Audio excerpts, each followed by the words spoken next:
she said. "My therapist says your house is my safe space. You need to leave for a week." I nodded. "I understand." Then I left and had the water, gas, and electricity shut off for emergency repairs. Her panicked texts about the cold started 3 hours later. I, 39 male, am still trying to figure out where the woman I loved went and when this changeling took her place. My girlfriend, Serena, 35, and I have been together for 2.5 years. For the last 18 months, she's been living with me in the house I bought long before we met. It was good, easy, or so I thought. About 6 months ago, she started seeing a new therapist, Dr. Aris, and I mean she really started seeing him. Suddenly, our entire relationship dynamic was recontextualized through this lens of pop psychology buzzwords. If I forgot to take out the recycling, "Mark, you're defaulting on your share of the emotional labor. It makes me feel unseen." If I wanted a quiet night in instead of going to her friend's party, "I'm hearing a lot of avoidant energy from you. My boundaries require me to be around positivity, so I'm going without you." It was exhausting, but I tried to be supportive. "Hey, if this guy is helping you, great. But I was the one paying for it." Literally. Her essential oils consulting business is more of a hobby that loses money. I cover the mortgage, the utilities, the car insurance, the groceries, her phone bill. She transfers me a few $100 here and there when she has a good month. Last night, she sat me down on the couch. She had that serene, beatific smile she gets right before she's about to say something completely unreasonable. "Mark," she said, her voice soft, "I had a major breakthrough with Dr. Aris today." "Oh yeah, that's great, honey. What about?" "About us. About this space." She gestured around my living room. "He agrees with me that for me to truly heal and find my authentic self, I need to establish a truly secure, safe space. A place where my energy isn't being judged or compromised." A cold feeling started in my stomach. "Okay, and what does that mean?" "It means," she said, putting her hand on my knee, "that my therapist says your house is my safe space, and to truly make it mine, you need to leave for a week." I just stared at her. "You want me to leave? My own house?" "Just for a week," she said, as if that made it reasonable. "Dr. Aris says it's crucial. I need to inhabit this space completely, cleanse it of our negative energetic buildup. You leaving is an act of love, Mark. It shows you respect my healing journey." "And where am I supposed to go?" "Trisha's cousin has an Airbnb you could get. Or a hotel. It's only 7 days. It will be good for you too. You can stay somewhere and reflect on your energy, on how you contribute to my anxiety." I looked at her, really looked at her. There wasn't a trace of doubt. She 100% believed this, believed she had the right to evict me from my own home. And in that second, something in me just snapped. The part of me that had been making excuses, the part that had been paying for her healing, it just went quiet, and a new, colder, much more logical part of me took over. I nodded slowly. "I understand." Her face lit up. "You do? Oh, Mark, thank you. This is so healthy for us." "I totally get it," I said, standing up. "You need your space. I'll go pack a bag." "You're the best," she cooed, already picking up her phone, probably to text her best friend Trish and Dr. Aris the good news. I went upstairs and packed a carry-on. Clothes for a week. My laptop. My important documents from the desk. I walked downstairs, kissed her on the forehead. "All right, the house is all yours. Do your energetic cleansing. I'll see you in a week." "This is going to be so healing," she chirped. I walked out the front door, got in my car, and drove to a nice extended stay hotel about 20 minutes away. Checked in, connected to the Wi-Fi, and got to work. First, I called the gas company. I used the automated system. Report a hazard. I reported a strong smell of rotten eggs in the basement near the furnace. They, as required by law, scheduled an immediate emergency shutoff. Second, I called the water company. "I'm the homeowner. I need an emergency shutoff. I have a major internal pipe burst." "Yes, right now. I'll handle the plumber. You just kill the main." Third, I logged into my electrical provider's website. I'm the account holder. I scheduled a vacation shutoff for maintenance. I set the date for 1 hour from now. I put my phone on Do Not Disturb and ordered a club sandwich from room service. About 3 hours later, the texts started rolling in. I watched them appear on my lock screen. "Serena, hey, the power just went out. Did you forget to pay the bill?" "Seriously, it's pitch black and the heat just clicked off. It's getting cold. Mark, the water isn't working either. I can't even flush the toilet. What is going on? This isn't funny. I'm cold and I can't see anything. Call me. I know you're doing this. You're trying to punish me. This is psychotic.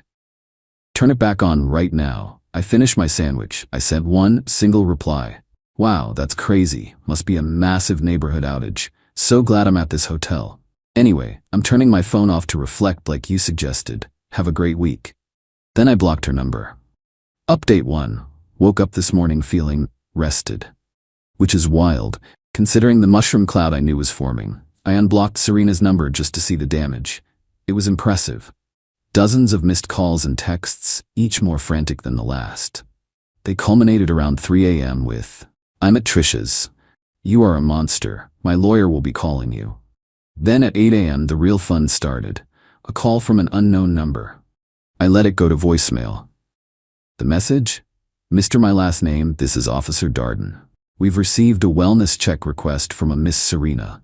She claims you've locked her out of her home and created an unsafe living situation. Please give me a call back." The sheer, unmitigated gall. She called the cops on me. I called him back immediately. "Me, Officer Darden, this is Mark, my last name. I just got your message. Is everything okay?" "Sir, I'm here at your residence. Your girlfriend, Miss Serena, is here. She says you turned off all the utilities to punish her and she can't get inside." "Wait, she's at the house?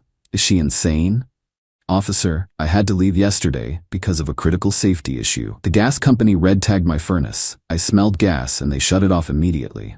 Then my electrician said the main breaker box was sparking. It's a fire hazard. He shut off the main power. The whole house is unsafe. I'm at a hotel until the crews can fix it." "Sparking?" "Me, yes, sir. I told Serena it was unsafe, that I was leaving, and that she needed to come with me. She's been under a lot of stress. She refused. She said she wanted to stay. I figured she'd leave when it got dark. I have no idea why she'd go back there.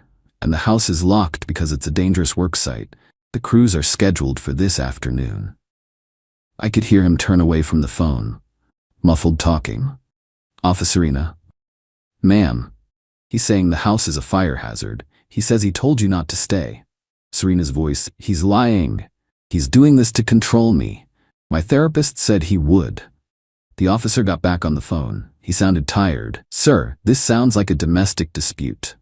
"Respectfully, officer, it's a property dispute. It's my house. I am the sole owner.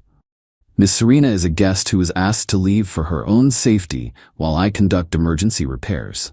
I have the utility work orders right here. I can email them to you. I can't have anyone in that house until it's cleared." "Right? Well, ma'am, I can't force him to let you into a house that he owns and claims is unsafe. This is a civil matter." "Civil?" "He left me to freeze. I have belongings in there. My $400 face creams are ruined." The call ended. I knew I had a window. I called a moving company, the 24/7 emergency kind. I paid triple the rate. I need a full pack and move. Today. Now. Everything in the master bedroom that's in the left side closet and the white dresser. Everything in the spare office room. Everything in the bathroom cabinets. They were there in 2 hours. I met them, let them in. The house was indeed cold and dark. While they worked, I called a locksmith and a security company. By 4 p.m., all of Serena's belongings, every last essential oil, every yoga mat, every live, laugh, love sign, were professionally packed. All of it was moved into a 10 by 15 climate-controlled storage unit. I paid for the first month. The locks on my house were changed. A new security system was installed. I sat in my warm, repaired house. The gas was on. The lights were on. The water was running. Amazing how fast emergency repairs get done when you're the one fixing them. Then I composed a text to Serena. "Me, Serena, the police contacted me. I'm glad you're safe at Trisha's. The repair crews came today, but they found a lot of problems. The wiring is a mess. It's going to be a long-term project. The house is unlivable. Me, since this situation is so stressful, and you've mentioned my energy is so toxic, I've decided to respect your healing journey by giving you the ultimate safe space, your own. I've had all of your belongings professionally moved to a secure, climate-controlled storage unit. Here is the address, the unit number, and the key code. I've paid for the first month to give you time to figure out your next steps. Me. This relationship is over. You tried to evict me from my own home using therapy speak as a weapon. You called the police and lied about me. You are no longer welcome on my property. Any attempt to come here will be considered trespassing. Goodbye. I blocked her. Then I blocked Trish. Then I ordered a pizza. The real war I knew was just beginning. Update 2. The 2 weeks since StorageGate have been a masterclass in entitlement. I'd barely finished my pizza when the new offensive began. They couldn't reach my phone, so they went for my email. The first volley came from Trish. Subject: You are a sick man. Mark, Serena is having a full-blown panic attack. She's destitute because of you. She has nothing. You stole her belongings. We are going to the police tomorrow and reporting you for grand theft. You better return her things and pay her for the emotional distress you've caused, or you're gonna jail. You can't just throw a woman out. She has rights. I gotta admit, that one gave me a tremor. Jail? Grand theft? My logical brain knew it was nonsense, but the threat was still rattling. I immediately called my cousin who works in corporate law, who gave me the number of a friend who eats domestic disputes for breakfast. I had a consultation the next morning. My new lawyer, let's call him Ben, just grinned as I laid out the texts: the safe space demand, the utility shutoff, clever if a bit dramatic, and the storage unit receipt. She wasn't a tenant, Ben said, steepling his fingers. She paid no rent, had no lease. She was a long-term guest. You gave her notice to leave, admittedly a very creative notice, and you secured her property. She has no case for illegal eviction, and it's not theft if you've given her the keys to the storage unit where all her stuff is. She's just mad she's not living for free anymore. He drafted a beautiful, terrifying letter to Serena, which I emailed to her since she was blocked everywhere else. It basically said, "Our client Mark has terminated his personal relationship with you. Your status as a guest in his private residence is revoked. Your personal property has been secured at storage facility address, with 1 month's rent paid as a courtesy. Any attempt to contact our client, his family, or his place of employment will be viewed as harassment. Any attempt to enter his property will result in immediate prosecution for criminal trespass." This was the best part. We have copies of your texts demanding he vacate his own home, which show a clear intent to seize control of the property. We are confident a judge will see this as you acting in bad faith. That same afternoon, I got a whimpering email from Serena. The bravado was gone. "Mark, please. I can't afford that storage unit. I can't find my green ceramic tray, the one my aunt gave me. Did you throw it away? It was precious. And I need money. You can't just cut me off. I have no income. How am I supposed to live? Dr. Eris says this is financial abuse." Dr. Eris, the puppet master. This therapist was the root of all this. I'd been paying his invoices. I still had them. I did a little digging. Dr. Eris was not a doctor. He wasn't an LCSW, not an MFT, not a psychologist. He was a certified spiritual counselor who got his certification from an online weekend webinar. And that green ceramic tray? I knew exactly which one she meant. It was an ugly, lopsided thing she kept on her nightstand for her energy crystals. I hadn't seen it when the movers were packing. I went to check the bedroom. There, tucked behind the nightstand, was the tray. And under it, a small, folded receipt. It was from a men's cologne brand. A very expensive one, a brand I don't wear.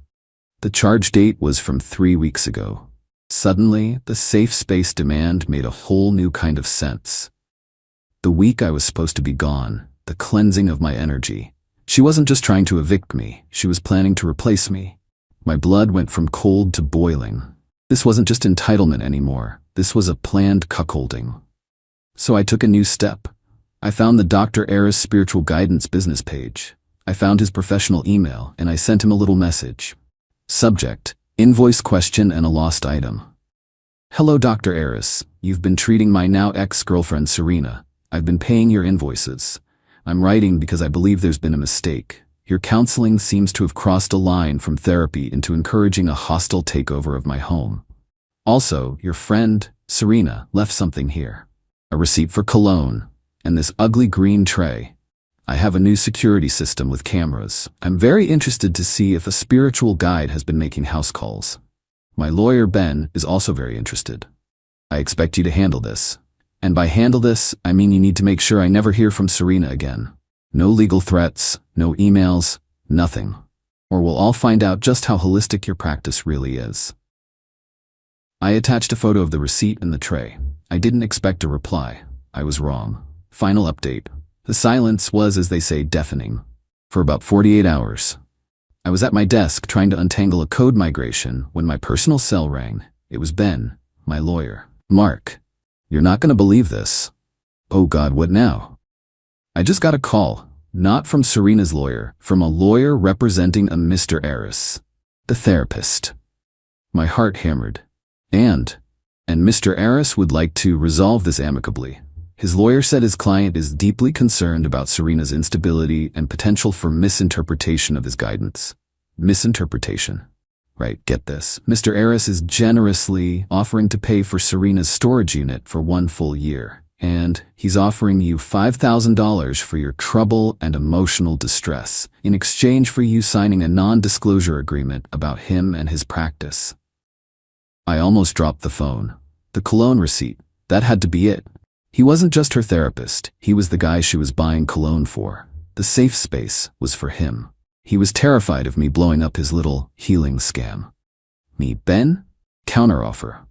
I don't want his $5,000. It feels dirty. Tell him I'll sign the NDA on one condition. Ben, I'm listening.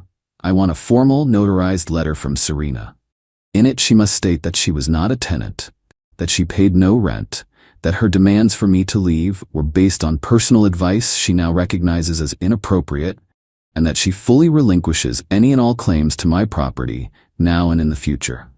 She signs that, and I'll sign Eris's NDA, and he gets to pay for her storage for the year. That's surgical, Mark. You're basically having him buy your get-out-of-jail-free card from her. He's gonna have to force her to sign it. He got her into this. He can get her out. It took a week of what I can only imagine was the world's most stressful spiritual counseling sessions. But it came, a FedEx package with a notarized, ironclad letter from Serena, hitting every single point I demanded. Her signature was shaky. I signed the NDA for Eris. I felt nothing, just tired. The final loose end was Trish. She hadn't gotten the memo. She was still on the warpath. She couldn't email me, so she tried to find me on a professional networking site, sending me a message. I see you, you snake, hiding behind your lawyers. Serena is broken. I hope you're happy. Just know, everyone knows what you did. You're a cold, abusive coward.